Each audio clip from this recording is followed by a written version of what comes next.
welcome to the Prairie Fibre Witch podcast.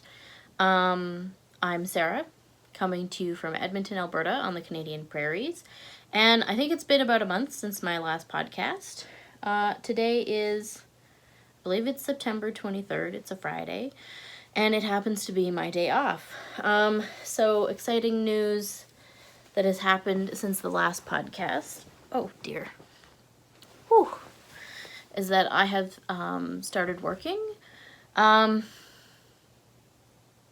think I was just about to start work before the last one.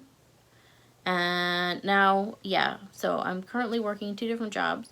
One where I scan books and one where I'm a library assistant at the public library. And, yeah, today's my day off, so I'm taking a little time to podcast. So, what have we got today? You might notice I am actually wearing makeup. I'm trying to practice, like, being a makeup person, which, I mean, I don't usually wear lipstick because of masks, but, like, so I'm trying to figure out, like, eye makeup stuff, and can you see? I tried, I got this, eye shadow pencil thing at the drugstore, and I'm just trying it out. Just sort of a subtle, easy kind of look. Yeah, I think I need to ease into it just because for much of my life I just haven't worn makeup. So here we are.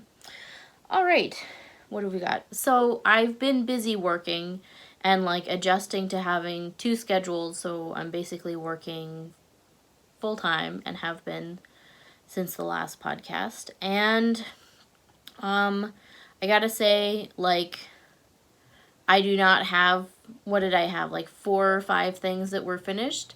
I mean, Stash Dash is over, so I had finished a bunch of things, so I didn't have a bunch of things that I could just, work on and get to the finish line. And I have started a bunch of things in the past few weeks, which I'm not really mad about. I've also, since, working with others, I have sort of been I have realized how much pink and purple that I have in my wardrobe, and somehow I end up wearing pink or purple pretty much every day. So I'm trying to, I also had sort of an idea to inject some other colors into my wardrobe. So that's also kind of where I've started some things. I've allowed myself to do that. Yeah, so let's get into it. The one finished thing that I have was I think it was nearly finished last time. I don't honestly remember. And it's this, where's the front? This is the front. This tea that I was working on. This is the Ardea tea by Ksenia Naidyon, I believe is how you pronounce her name. And it was the cover project from Pom Pom, from an issue, I think the summer issue of Pom Pom. And a friend of mine actually suggested this pattern for me when I had bought this yarn, which is Noro Kakigori, which is a silk cotton blend, and it comes in these mega 200-gram balls. As a possibility, and I think it's actually a really nice mix of pattern and yarn. The texture of the yarn, the color changes of the yarn are really subtle, and I think it plays nicely with the texture of it. And yeah, I haven't quite worn it yet. I think I need to redo the neckline, the pickup rate for the neckline, because it's a little bit bunchy even after steam blocking. So that's why I haven't woven in this particular end yet. Though it's also become decidedly fall here in Edmonton, so I haven't worn it yet. I suppose I probably could. Anyway, I just haven't worn it yet. And I think also because it's the main pants that I wear are purple, and so it's I don't know. It's totally fine to dress all purple. It's perfectly fine to dress in all purple. It's just not, I feel self-conscious when I have a lot of one particular color on. Even though purple is definitely a favorite color. So this top is actually knit like sideways. So you start on one side and you knit across the front, and then you knit a similar thing across the back, and then you join at the sides. You sort of do provisional cast on so that you can join at the sides and do like a 3 needle bind off. So there's a seam there on the inside. I mean, it's not super visible. It just gives a bit of structure on the side, and then you pick up and knit the little cuff here on the sleeve, and then you pick up for the neck, and you pick up for the hem. And it's just like a little bit of ribbing at the bottom, so it's not too much like extra finishing stuff to do. And it was definitely a slow knit, I think, because there's so many different texture stitches, and there's these Estonian braid rows, which are pretty slow to do. Me and my friend, we were both knitting this, and we sort of were talking about it like it's kind of like playing snakes and ladders or something, where she was having difficulty where she would find she had messed up, but find out like 5 rows later, so then she was like sort of taking out and knitting again. And I definitely did that a bit on the first row once I sort of got the hang of things. But I'm pretty pleased with the finished thing, and I will put in a photo of what it looks like on my human body. Yeah, so I'm pretty excited about that. And I have forgotten the details of what needle size I knit this on. But, I mean, one should always gauge swatch. And I think this is like a DK weight yarn. So it's a good pattern for like sort of a thicker cotton. So I think it'll be, I haven't really worn it, but I think it would be good for sort of cooler summer days, or like a windier day or something. So, because it's, I mean, a fairly sturdy fabric. Anyway, so I'm happy to have that done. I guess I should mention this sweater that I'm wearing, and I was trying to remember. I don't actually think I remember the name of the pattern. It is an Ysolda pattern. And it has a bit of like choose your own adventure. There's different, you can do either cables here, or I chose to do lace, and it normally has like a big cable down the sleeve, and there's, yeah, you can kind of see there's like a big cable that runs down the back. And I don't wear this sweater that often. I'm not sure why. I'm definitely gonna have to put it in rotation. You can tell I don't wear it very often because I hang it on a bedpost, so it gets kind of, well, it sort of looks like there's a hump back there, but I mean, I kind of have a hump, but not like a lot. Anyway,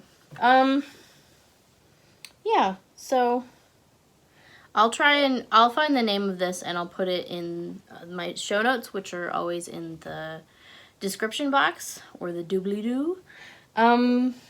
Yeah, and this is, I mean, I think I knit this sweater out of the Zealana, it's like a possum cotton yarn from New Zealand.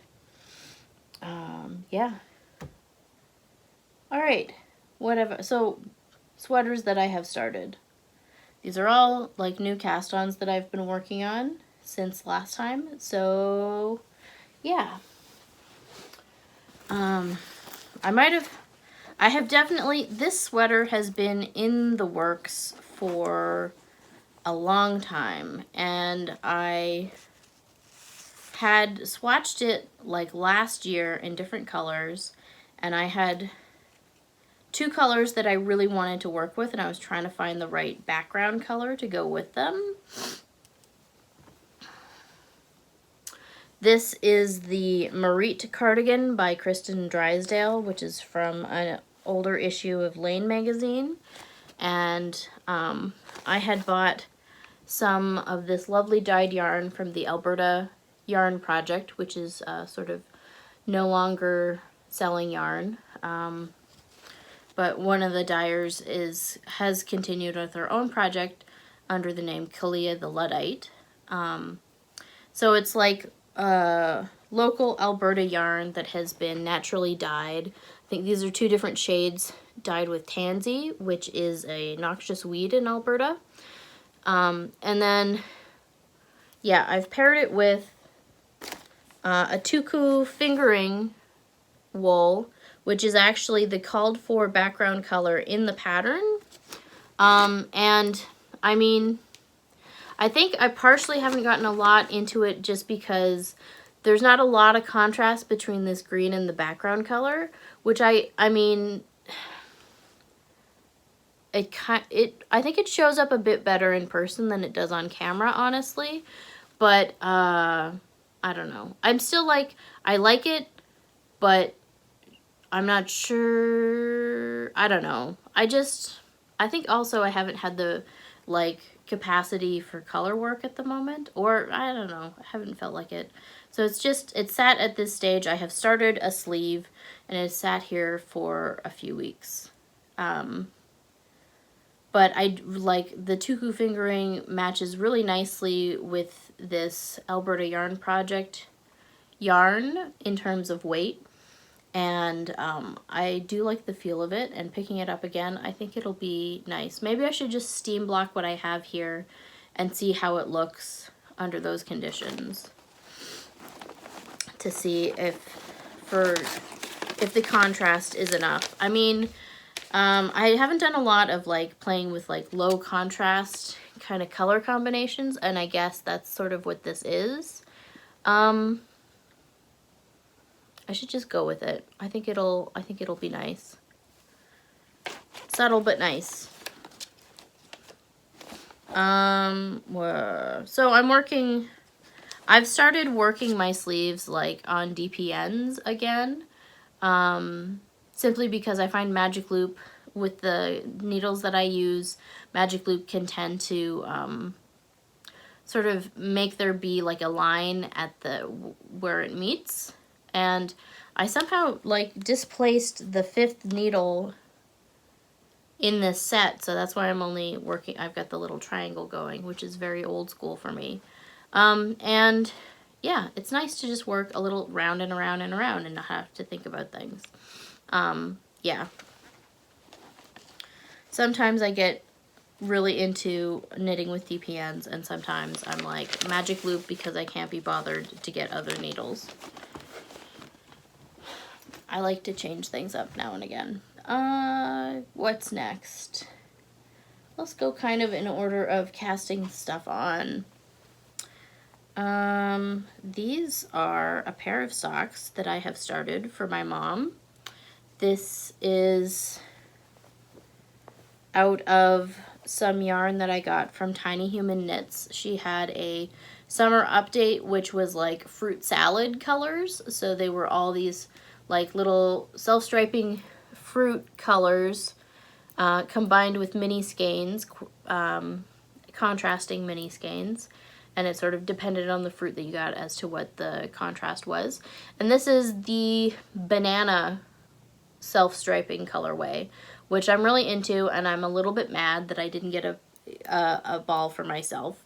So what I am doing here is similar to what I've done in the past, which is especially what I do with the Tiny Human Knits skeins, because her skeins are 50 grams, is that I'll knit a tube of the whole 50 grams and then use the contrasting color to do heels and toes and cuffs. With a 20 gram mini, I find it not quite enough to do all 3 of those things, heels, toes, and cuffs. So often I'll use one color for heels and cuffs, or heels and toes, and then a different color for the cuffs. In this case, I've decided to do a cuff to cuff. I have decided to do a cuff to cuff tube, sock tube. So I've started with a cuff, and I will knit the entire length of this yarn, and when it feels like I have about 3 stripes, which is what I've done here, 3 stripes left at the other end, then I will cast off with a cuff. I'll end with a cuff. And then I can divide it in half and put in the toes and then cut in for the heels, and then there'll be a pair of socks. So this tube is being knit on a 2 millimeter needle, which is a US size 0. And I got a couple pairs of Haya sharps to try. And yeah, I really like them so far. They are definitely sharp. They're pointier. I was expecting them to have a point similar to the Chowgoos, but they're actually like a bit pointier somehow. So, yeah. If you're somebody who like pushes your needle a lot while you're knitting, you might want to stick with something that's not quite as sharp. So I could see how that could create like a strain injury, or like you could poke into your finger kind of easily. But I don't knit like that, so. And I find this really nice for when I'm knitting and reading, which I have not done a lot of, which is why this has sort of stayed at this point for a little while. But they'll get done at some point. I will certainly feel like knitting socks again. Okay.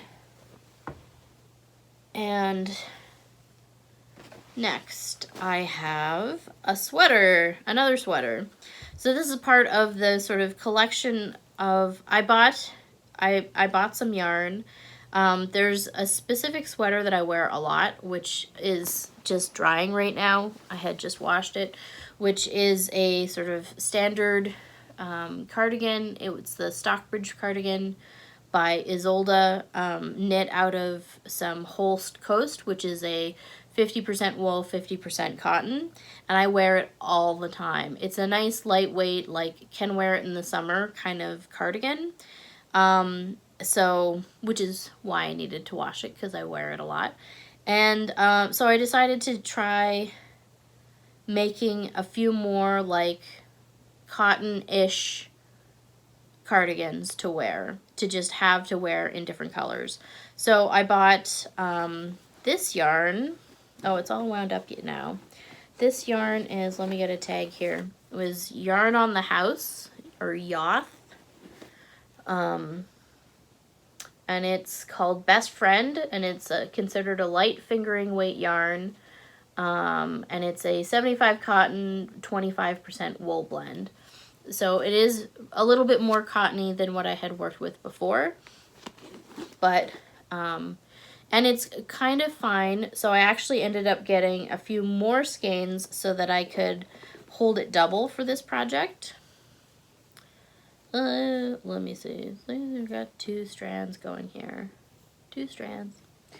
And this cardigan that I am working is the Fleuriste cardigan by Sari Nordlund. I don't know that it's going to look like much because I'm working on, I have a good chunk of the body. I have split for the underarm, so right now I'm working on the right front, which is the side with the buttonholes. That's what's marked here, or where I put the buttonholes so that it's easier to measure them between them. And yeah, oh, that does show up nicely on camera, doesn't it? It has this sort of elaborate cable lace pattern that sort of, you can see it's sort of staggered where it starts on the front here. And so that goes up into the shoulder. And then in the pattern, it also comes down the arm. I haven't decided yet whether I'm going to do the patterning like that on the arm, or just at the top of the arm, or just leave it be a plain sleeve. I have a little ways to go before I decide that. And this is worked up fairly quickly. I mean, I am the sort of person, I sort of work on, I don't work on like one project at a time, but sometimes I work in chunks where I just focus on one at a time for a while. So I've been working on this, well, I don't know when I started it. I'd have to look that up. But I have been working on it pretty solidly in the past little while.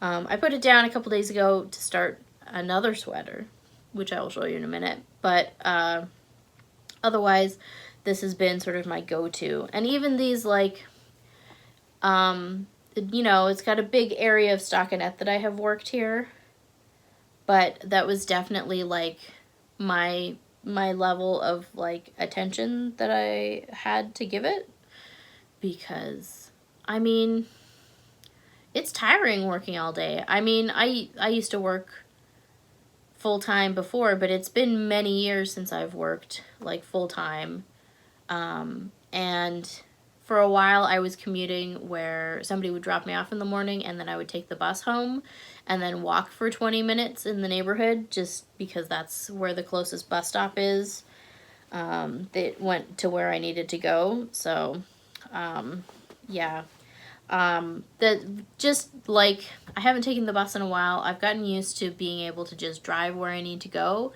and taking the bus in this city specifically sucks. It just does. It has. I remember taking the bus, like, when I was a student, and it was terrible, and it has not improved in the past X many years. Like, that's like 15 years ago or something that I was doing it regularly. Like, where I live relative to the university is, like, maybe a 20-minute drive, and it somehow took me at least an hour on the bus to go there, because I would have to go, basically what I used to do is go all the way downtown and then take the light rail system for a few stops, and that's not well coordinated to do that. Yeah. The transit system is not great, and yeah, and it's something that I miss from Montreal, is, like, Montreal has a very good transit system. That is also the thing that's annoying about the transit system in Montreal, is it's very well traveled, so there are lots of people who take it every day. And so buses are crowded, metros are crowded, especially during rush hour, and that's just part of things. But you can get pretty much where you need to be in the city for the most part, without needing to have a car. Like, I lived there for 10 years and I didn't really feel the need to have a car. I think I drove very seldomly. I mean, my parents would come visit and they would rent a car, and then we would go to other places, but yeah, anyway. Yeah, so what was okay, that's a ramble about how Edmonton Transit kind of really sucks. That is not really related to the sweater. Anyway, so I guess, what was I trying to say? That, like, I was tired by the end of the day, and I was also, like, for one of my jobs, I have to be there for 8 in the morning, which means getting up quite a lot earlier than what I was expecting. So yeah, this has definitely been my speed, is big swaths of stockinette. This, like, it's been a while since I've done sort of a big chart like this. And it has, like, it's patterns every row. It's pattern rows every row. So, there's not, like, the return row is, it's a little bit more chill. You're not doing cables on the wrong side row, but you are still having to pay attention and do shaping, which takes some attention. But actually, I'm kind of into it, and yeah,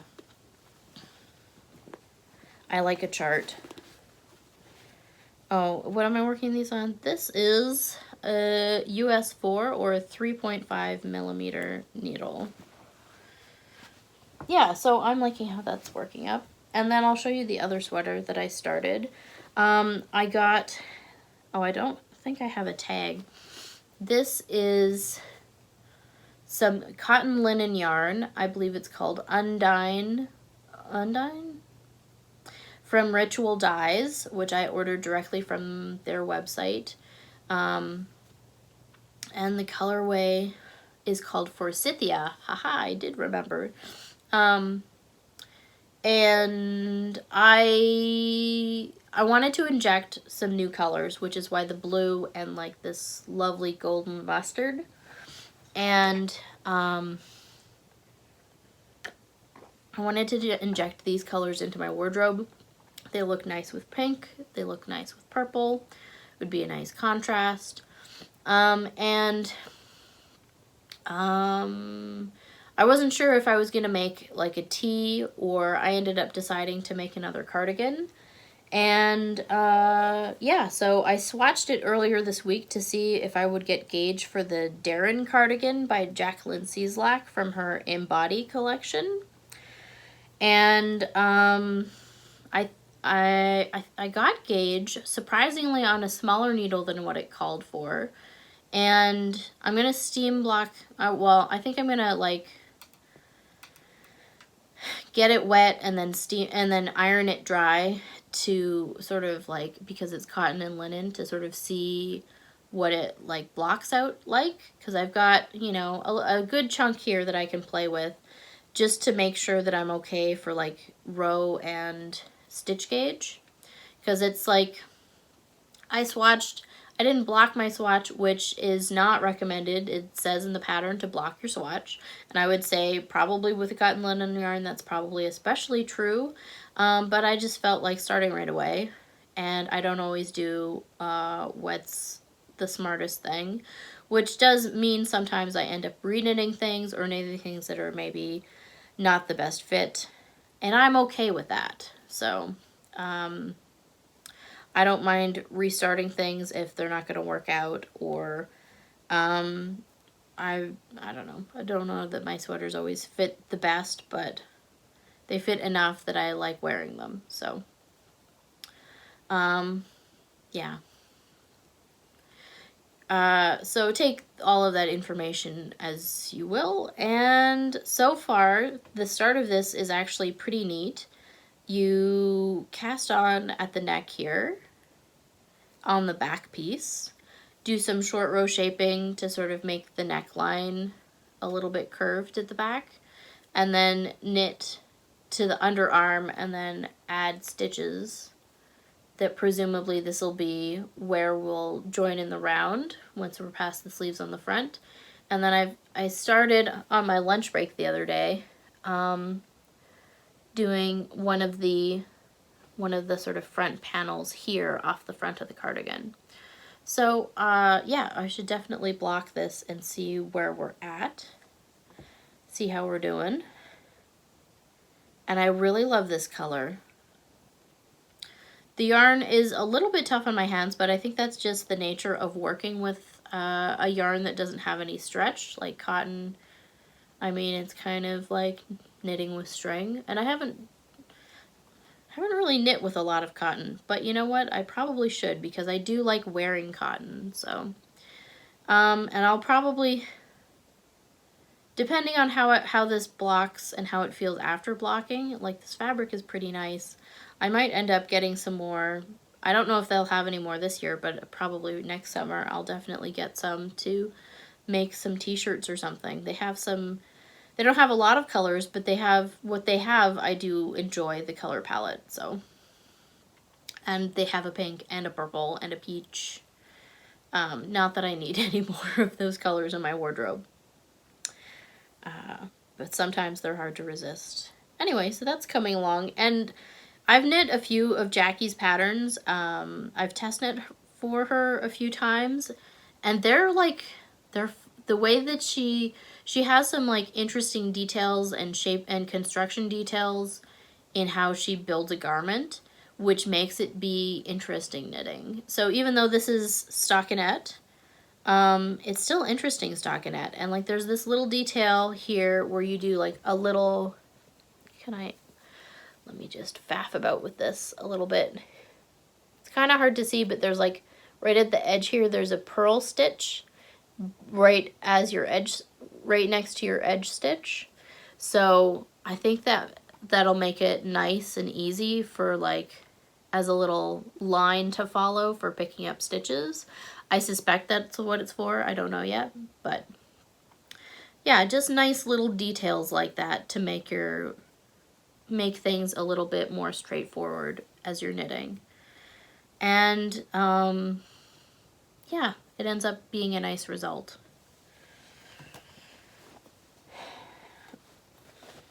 So I will continue with that. And yeah, I'm excited to buy all of these sweaters, but, oh,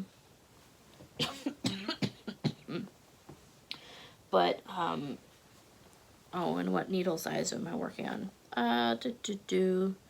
These are on a US 3 or a 3.25 millimeter, and I think the pattern actually calls for like a 375, 3.75 millimeter. So it's like I'm knitting with a size that's 2 sizes smaller than what's called for, but it produces a nice fabric, and I think it still gives me gauge. So I'm just gonna confirm that before I get too much further. And then the last thing that I am knitting, I cast on for a little sock. This year I have bought too much self-striping sock yarn, and especially like Halloween themed self-striping sock yarn, specifically from Nomadic Yarns. She does lots of great Halloween colorways, and many of them are now in my stash. She sometimes has 50 gram skeins, which makes me feel a little bit less guilty about adding a new colorway to my stash. And that's enough for me to make a pair of socks because I have a small foot, like US 6.5-ish. And yeah, so this is the Living Dead Girl colorway. So sort of meant to be zombie colors with this electric pink in there, which I enjoy, and the orange.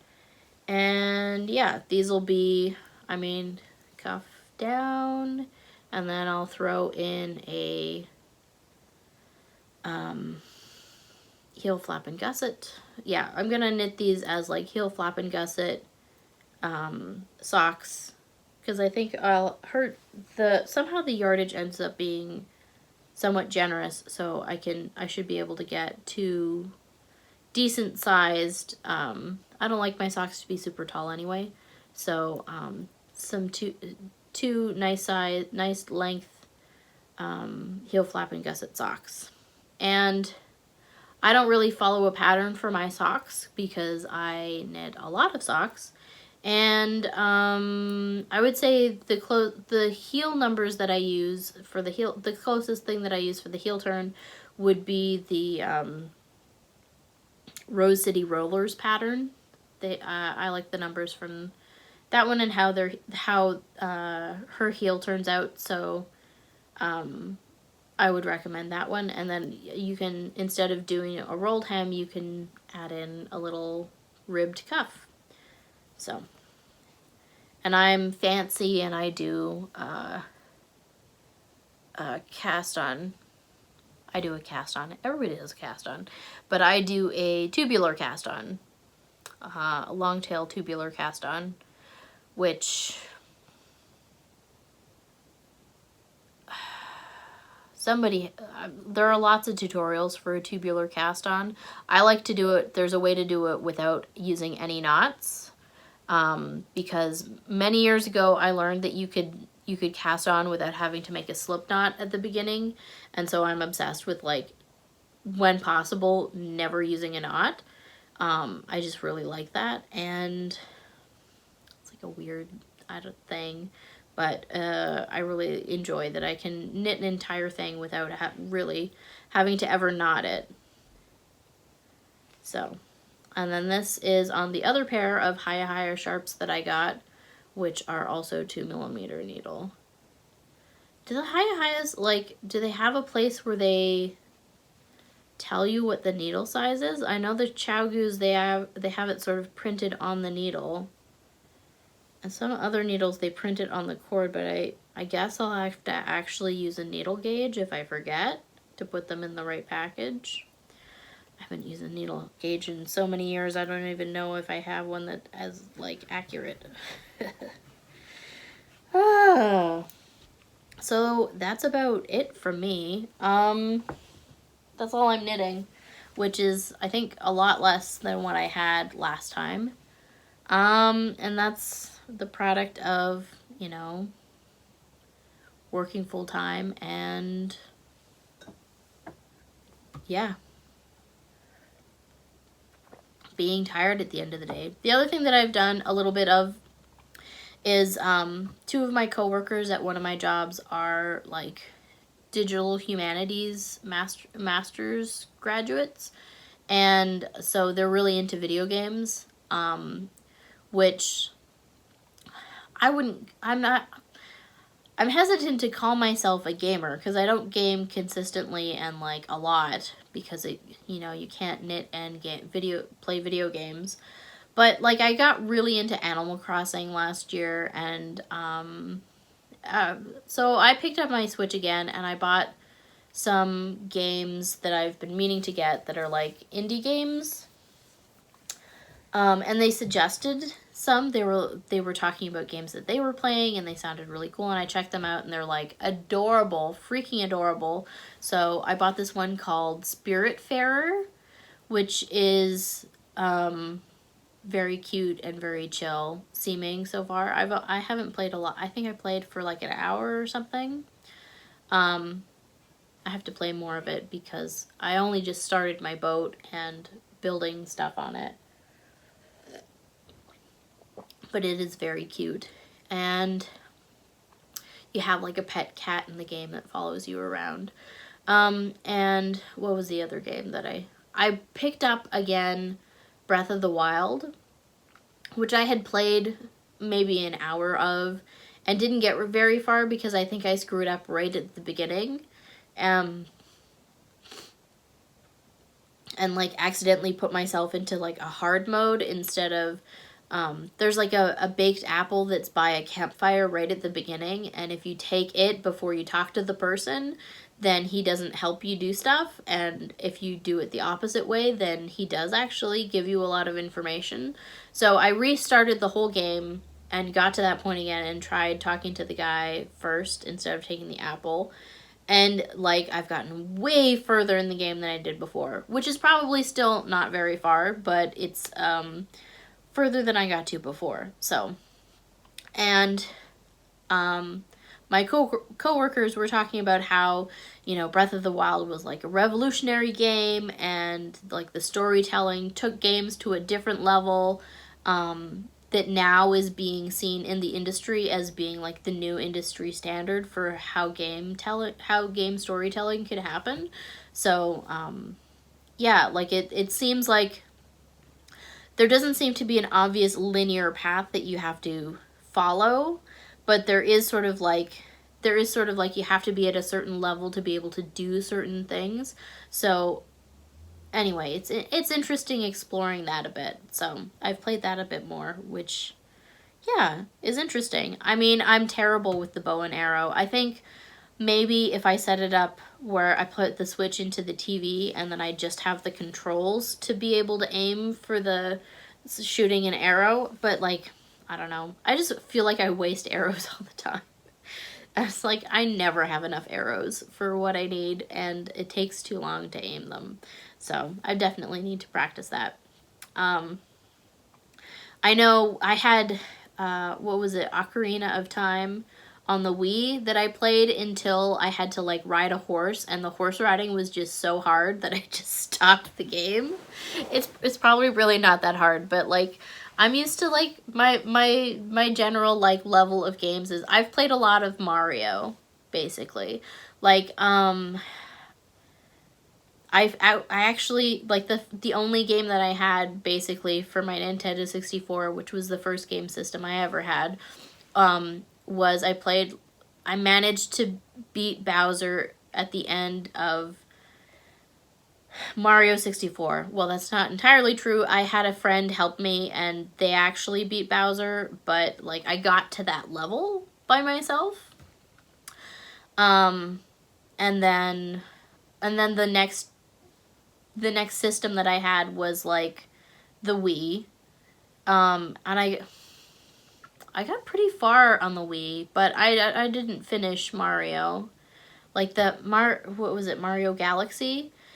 I mean, they put so many levels in those games. And like there's so many stars that you have to get because you have to play the level like 4 or 5 times. Anyway, I was informed by a friend of mine who used to play games with me, that I'm like a coin hog or something, but that's like in Mario you have to get every single coin, otherwise you like your health just dies, right? Like you have to get every coin, and so it's just like a habit. I'm good at button mashers. That's pretty much my level. Yeah, so that's what I've been up to. I'm reading a book. I'm reading The Salt Path by Raynor Winn.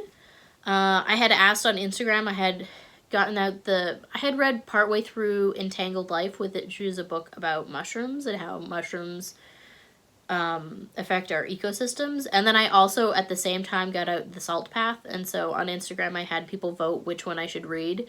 They were tied for a bit. And then then The Salt Path kind of pulled in the lead. And then I think they ended up being tied in the end.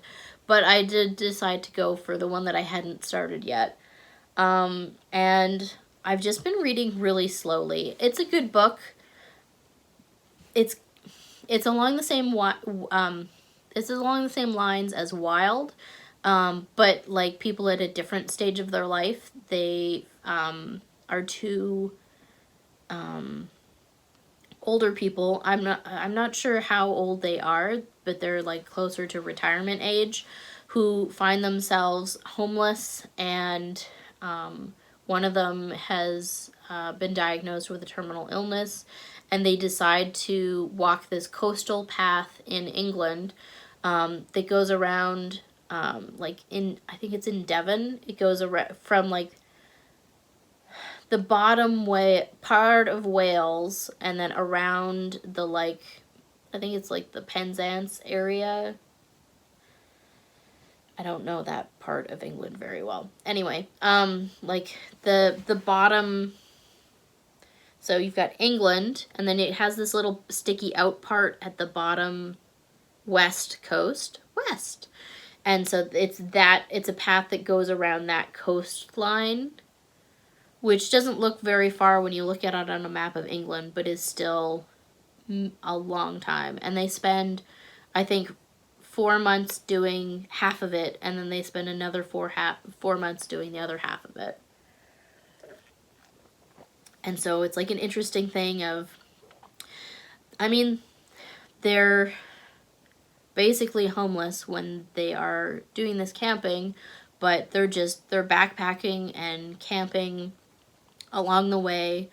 And for the first part of it, they're on they get a benefit from the British government that gets deposited into their account, but it's only like £50 a week or something. So then they have to be very cautious with how they're spending their money from, especially on the first half of the trip.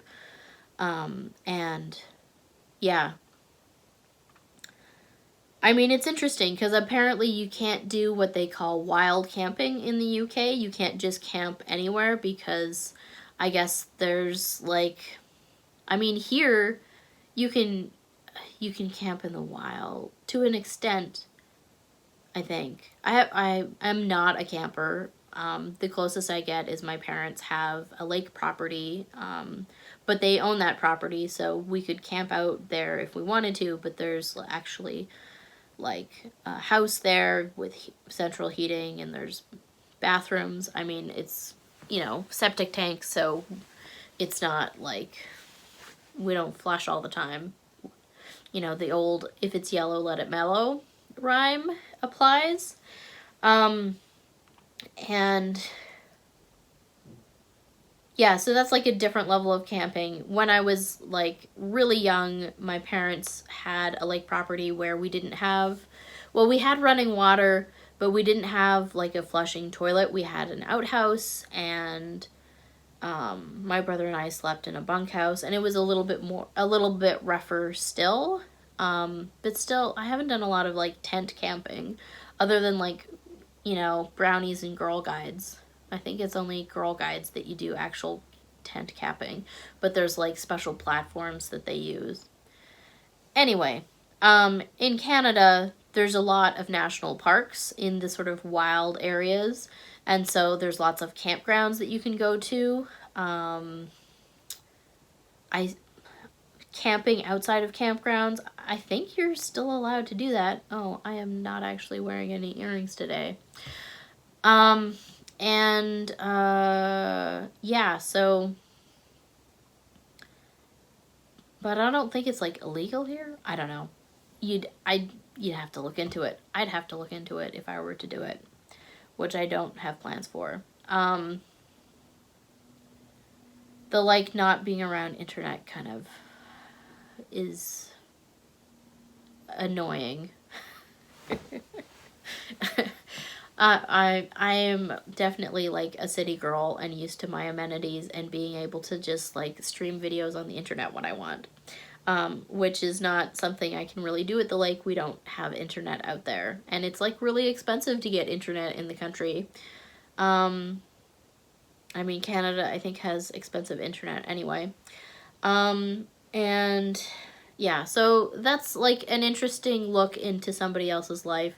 I haven't read a lot of it simply because it's a bit, it's kind of heavy because one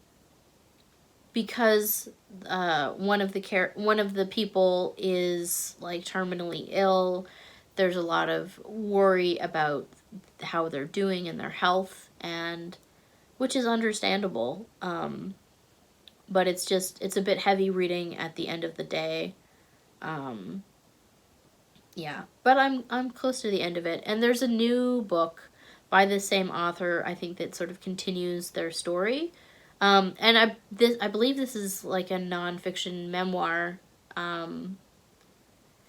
So it would be nice to see where they're not characters, where these people end up in their lives after this path. Yeah, because it's a tough situation. Yeah, so I don't know, have I read other books? I don't know. I haven't been reading a lot lately. Again, related to the like just being tired. So playing video games or knitting stockinette is about my speed at the moment. I might, things might get calmed down and get into a regular schedule, and I won't be like hyped up about work as much.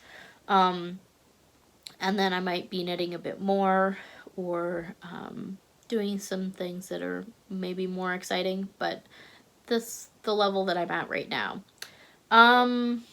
Oh, the other fun thing is Alberta has declared a public health emergency, which is an interesting reality to be in right now. Especially as one of my jobs is like serving the public at the public library. So, yeah, that's interesting. Yeah. Apparently our health system is on the brink of being overloaded, and they're talking about sending patients to other provinces. I believe, well, I'm not sure if we still are, we were sort of like at the worst cases of anywhere in North America. That might still be the case. I mean, we've gone down to 1,500 cases a day, which I don't think is saying a lot of improvement necessarily, but yeah, that's about where we're at.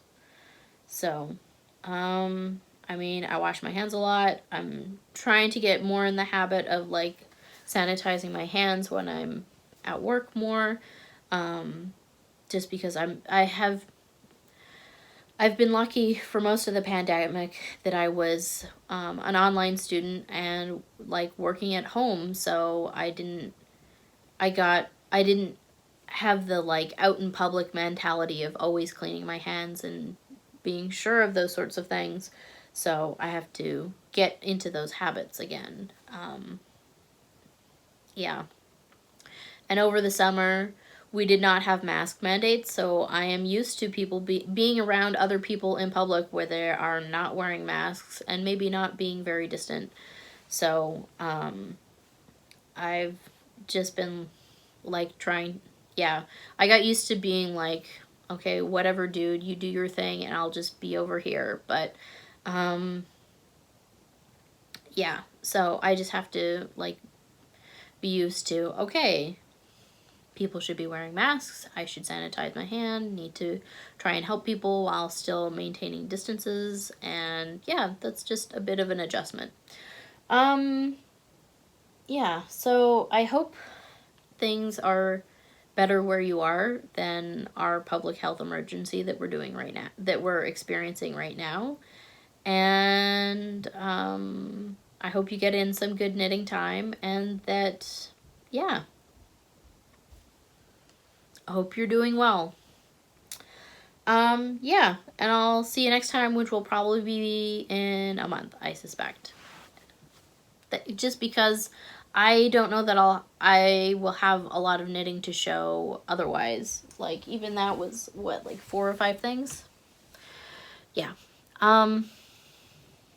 Thanks for watching.